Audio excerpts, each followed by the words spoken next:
بسم اللہ الرحمن الرحیم۔ السلام علیکم۔ غامدی صاحب کے ساتھ ہفتہ وار سوال و جواب کی براہ راست نشست کو لے کر ایک دفعہ پھر ڈائلس امریکہ غامدی سینٹر سے حاضر خدمت آغاز کرتے ہیں۔ آپ سے بہت شکریہ آپ کے وقت کا۔ آپ سے گزشتہ دنوں آپ سے ایک انٹرویو ہوا، ہم نے اس کچھ ضمنی پہلوؤں پر گفتگو بھی کی تھی آپ سے، اسرائیل کو تسلیم کرنے کے حوالے سے جو نقطہ نظر سامنے آتا ہے۔ ایک اور بات اس میں آپ نے فرمائی اور ہم یہ آپ کی زبان سے بہت سنتے بھی ہیں کہ دوسری جنگ عظیم کے بعد ایک عالمی بندوبست ہوا ہے، پھر نیشن اسٹیٹ کا تصور ہے، پھر جغرافیائی حدود بندی ہوئی ہے۔ اس پورے تصور کو اعتراض ہی کیا جاتا ہے کہ غامدی صاحب ایسے بیان کرتے ہیں کہ جیسے تہذیبوں کا ارتقاء ہوا، دنیا میں صدیاں بیتیں اور اس کے بعد ایک منتہائے کمال ہے جہاں پر انسان پہنچ گیا ہے، اور یہ جو کچھ بندوبست ہے نیشن اسٹیٹ کا، اس کو دین کے مطابق قرار دینا، یا کم سے کم یہ کہ جی دین کو اس پہ اعتراض نہیں ہوتا، ایک آئیڈیل تصور بیان کیا جاتا ہے۔ جبکہ دوسری طرف ایک بہت لمبی فہرست ہے کہ یہ جو جغرافیائی حدود بندی کی گئی ہے اس کے اندر ظلم بھی ہے، اس کے نتیجے میں بہت بڑا فساد پیدا ہوتا ہے۔ تو آپ کی زبان سے پوچھا یہ جاتا ہے کہ ہم اس فساد کے بارے میں بہت گفتگو نہیں سنتے، بلکہ جب بھی بات ہوتی ہے تو آپ کہتے ہیں کہ جی یہ 1928 میں معاہدہ ہوا ہے، اس کے بعد یہ حدود بندی ہوئی ہے، اب یہ کچھ ہم سلسلہ بن چکا ہے، اس میں ہمیں رہنا چاہیے اور مسلمانوں کو اس پہ اعتراض نہیں ہونا چاہیے۔ جو اس کے مفاسد ہیں آپ اس کو نمایاں کیوں نہیں کرتے؟ یہ دو بالکل الگ الگ باتیں ہیں۔ دنیا میں کیا ہو رہا ہے وہ تو ظہر الفساد فی البر والبحر، یعنی دنیا کو جس زاویے سے بھی دیکھیے اس میں فساد ہی فساد ہے، اور اگر آپ اس کو اندر اتر کر دیکھیں تو معلوم ہوتا ہے کہ انسان کو اللہ تعالیٰ نے جو ارادہ و اختیار دیا تھا اس کے سوء استعمال کی مثالیں سیاست میں، معیشت میں، معاشرت میں زیادہ ملتی ہیں۔ یہ سب اپنی جگہ بالکل درست ہے اور اس کے مختلف پہلوؤں پر گفتگو ہوتی رہتی ہے۔ جو چیز ان سوالوں کے جواب میں زیر بحث آتی ہے وہ یہ ہے کہ اس وقت دنیا کا بندوبست کس کے ہاتھ میں ہے؟ کیا وہ ہمارے ہاتھ میں ہے؟ یعنی ہم مسلمانوں کو دنیا میں یہ حیثیت حاصل ہے کہ ہم دنیا کا بندوبست کریں؟ تو میں نے یہ عرض کیا ہے کہ پہلی جنگ عظیم میں ہم شکست کھا گئے تھے۔ سلطنت عثمانیہ نے جن قوموں سے شکست کھائی ان قوموں کی حکومت اس کے بعد دنیا پر قائم ہو گئی۔ انہوں نے یہ بندوبست کیا کہ پہلے جمعیت اقوام بنائی اور پھر دوسری جنگ عظیم کے بعد اقوام متحدہ بنائی۔ یہ عالمی بندوبست فاتحین کا قائم کردہ ہے، اس لیے اگر ریاست بنائیں گے تو وہی بنائیں گے، حدود قائم کریں گے تو وہی کریں گے، اگر کوئی ملک وجود میں آئے گا تو اس کی منظوری انہی سے لینی پڑے گی۔ اس وقت بھی جب کوئی حکومت قائم ہو جاتی ہے، پرانے ملکوں میں بھی قائم ہو جاتی ہے، تو انتظار ہوتا ہے کہ دنیا اس کو تسلیم کرتی ہے یا نہیں کرتی۔ میں نے اس عالمی بندوبست پر کوئی تبصرہ نہیں کیا کہ یہ اچھا ہے یا برا ہے۔ میرے نزدیک تو اس میں بڑے مفاسد پیدا ہوئے ہیں۔ سب سے بڑا مفسدہ یہ ہے کہ اس نے قومی ریاستوں کی لکیریں اس طرح کھینچ دی ہیں کہ لوگ ڈربوں میں بند ہو کے رہ گئے ہیں۔ نقل مکانی جس پر کبھی پابندی نہیں لگائی گئی تھی اس پر پابندی لگ گئی ہے۔ اس کا نتیجہ یہ نکلتا ہے کہ جن علاقوں میں زیادہ آبادی ہے وہ ایک ایک پانی کی بوند کو بعض اوقات ترستے ہیں، ان کے لیے اپنے لوگوں کی روٹی پوری کرنا مشکل ہو جاتا ہے، اور بہت بڑے بڑے علاقے جن میں 7-8 گھنٹے تک جہاز پرواز کرتے رہیں تو ختم نہیں ہوتے، وہ بے آباد پڑے ہوئے ہیں۔ یہ تنقید تو ہر لحاظ سے ہوتی ہے، لیکن یہ سوال ہی ہے کہ یہ بندوبست کس نے کیا ہے؟ یہ ان فاتحین نے کیا ہے۔ جب کیا ہے اور ہماری حیثیت مفتوح کی ہے تو پھر کیا کرنا ہے؟ یعنی سر پھوڑ کے مرنا ہے یا اس موجودہ صورتحال کا جائزہ لے کے یہ دیکھنا ہے کہ اس میں ہم عزت اور وقار کی زندگی کیسے بسر کر سکتے ہیں، اور اگر ہم نے اپنے آپ کو بہتر کرنا ہے دنیا میں تو اس کے کیا طریقے ہیں؟ اس میں یہ چیز زیر بحث آئی ہے کہ جو قومی ریاست کا تصور اس وقت قائم کیا گیا ہے کیا یہ کوئی خلاف شریعت چیز ہے؟ تو میں نے یہ عرض کیا ہے کہ اسلام کو اس سے دلچسپی نہیں ہے۔ ریاست کیسے بنانی ہے، اس کے حدود کیا ہونے چاہیے، یہ سب انسان اپنے تجربات کی بنیاد پر کرتا ہے۔ اللہ تعالیٰ کا بنایا ہوا ادارہ خاندان کا ادارہ ہے۔ ریاست کا ادارہ انسان نے اپنی ضرورتوں کے لیے بنایا ہے، اور جب ضرورتوں کے لیے بنایا ہے تو اس میں تغیرات بھی ہوتے ہیں، تبدیلیاں بھی آتی ہیں۔ اس سے پہلے ریاستوں کے حدود فتوحات طے کرتی تھی۔ اب فاتحین نے، یعنی عالمی سطح کے فاتحین جن کو اقوام متحدہ میں ویٹو کا اختیار حاصل ہے، یہ اصل میں دوسری جنگ عظیم کے فاتحین ہیں۔ ان فاتحین نے یہ لکیریں کھینچ دی ہیں اور یہ دنیا بنا دی ہے۔ اب اس دنیا میں آپ کو جینا ہے تو یہ دیکھنا ہے کہ کیا صورتحال ایسی بن گئی ہے کہ قومی ریاست کا تصور دین کے خلاف ہے اور ہمیں اس کے خلاف لڑ جانا ہے۔ ہم نے تو خود اسی اصول پر پاکستان کی ریاست بنائی ہے، اسی اصول پر دنیا میں 50 سے زیادہ ممالک ہیں جنہوں نے اپنے حدود قائم کیے ہوئے ہیں، انہوں نے ان قوانین کو بھی اختیار کر لیا ہوا ہے جو قوانین دنیا نے قومی ریاست کے تصور کو سامنے رکھ کر قبول کیے ہیں۔ اس وقت کیا مسلمان ملکوں نے اس سے انحراف کر کے یہ طے کیا ہوا ہے کہ جس کا جی چاہے جہاں چاہے جا کے آباد ہو جائے؟ وہ بھی انہی تمام حدود کے اندر اپنے معاملات طے کرتے ہیں اور انہی کی بنیاد پر فیصلے کرتے ہیں۔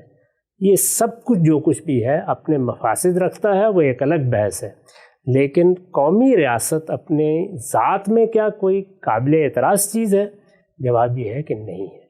جس طریقے سے فتوحات اس سے پہلے ہوتی تھیں اور سرحدیں فتوحات کے نتیجے میں کبھی آگے چلی جاتی تھی، کبھی پیچھے آ جاتی تھی، کبھی کابل ہندوستان کا حصہ بن جاتا تھا اور آسام بھی، اور کبھی نکل جاتا تھا، تو یہ صورتحال اس وقت نہیں ہے۔ اس وقت یہ حدود بین الاقوامی قانون میں طے کر دیے گئے ہیں۔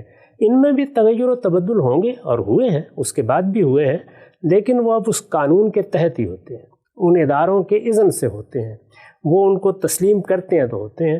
تو جب تک دنیا میں یہ بندوبست باقی ہے، قومی ریاستیں بھی موجود ہیں، کل کوئی اور بندوبست اس سے بہتر پیدا ہو جاتا ہے، جیسے کہ ہم بھی تمنا رکھتے ہیں کہ کاش ایسا ہو کہ عالمی حکومت کی طرف دنیا بڑھے اور یہ حدود اس طریقے سے نہ رہیں کہ جس میں انسان ڈربوں میں بند ہو کے رہ گئے ہیں، ان کے لیے نقل مکانی کے دروازے کھلیں اور وہ دنیا بھر میں معاش کی جد و جہد جا کے کر سکیں، چاہتے ہیں، لیکن ابھی تو یہ نہیں ہوا۔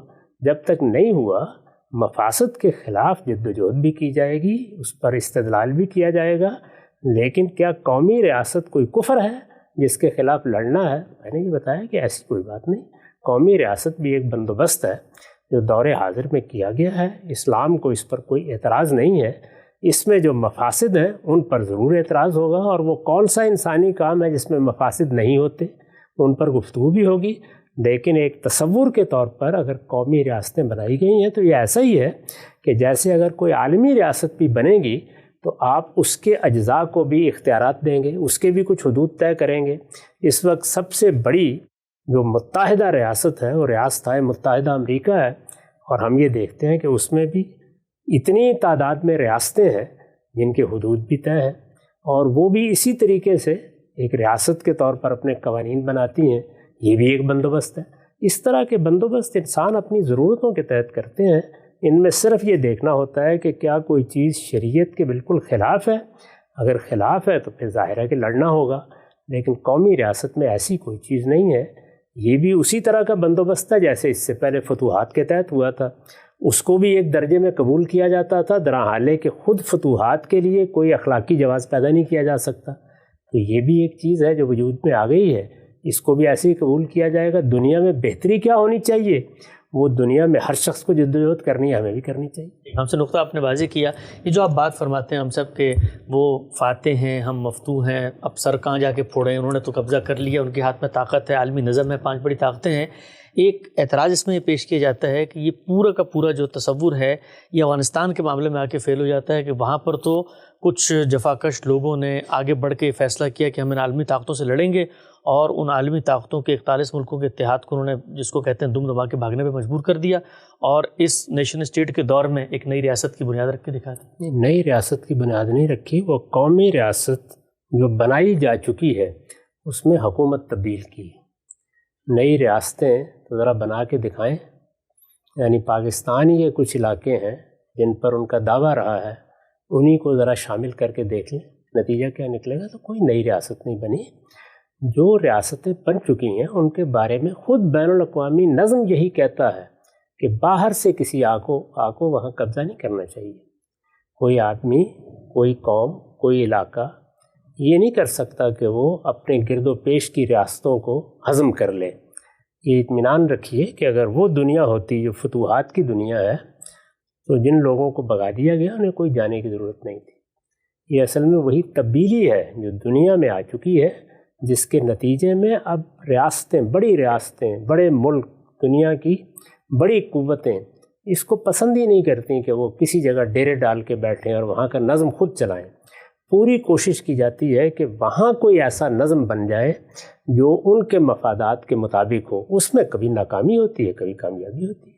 ہم سے نقطہ آپ نے واضح کیا، آگے بڑھاتے ہیں سلسلہ گفتگو کو۔ اچھا ہم صاحب، طالبان کی حکومت ہے ہمارے پڑوس میں، آئے دن ہم دیکھتے ہیں وہی مذہبی ریاست اور جدید جو ماڈرن اسٹیٹ اسٹرکچر ہے اس کے درمیان کشمکش کی صورتیں سامنے آتی رہتی ہیں۔ طالبان نے ظاہری بات ہے خواتین کی تعلیم کے حوالے سے، پردے کے حوالے سے کچھ اقدامات ماضی میں بھی کیے، کچھ ابھی بھی کر رہے ہیں۔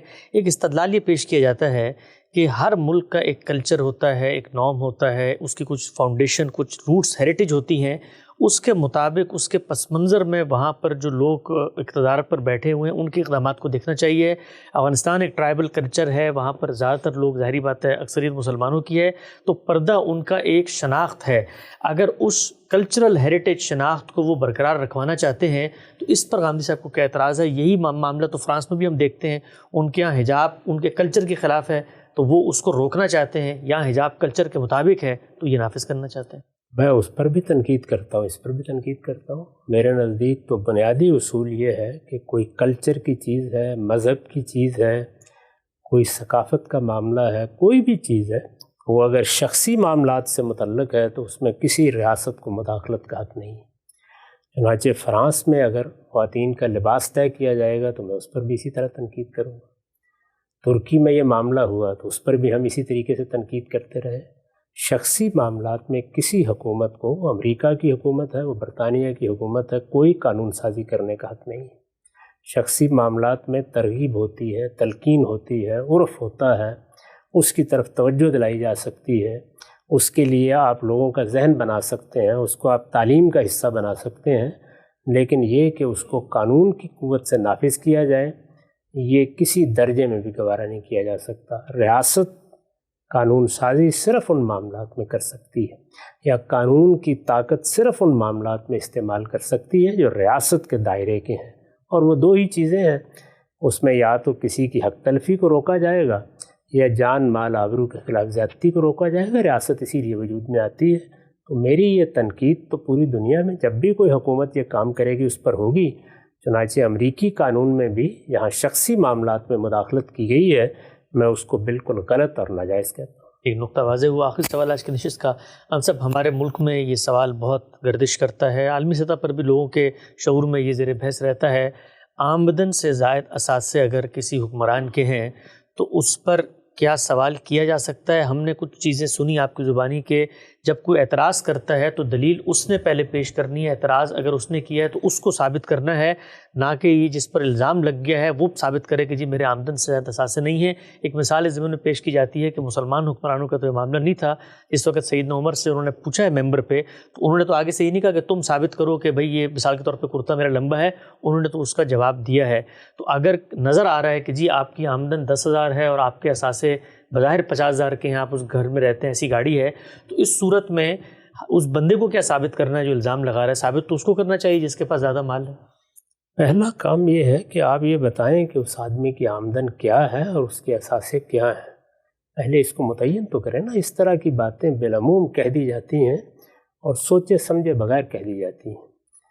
یہ بتانا چاہیے، ریاست کے اداروں کے پاس لوگوں کے حالات کی پوری تصویر ہوتی ہے۔ یعنی ہم جب کوئی آمدنی حاصل کرتے ہیں تو اگر ٹیکس دے رہے ہیں یا ریاست کے اداروں کے سامنے کوئی ڈکلریشن پیش کر رہے ہیں تو اس میں ان سب چیزوں کی تفصیلات ہوتی ہیں۔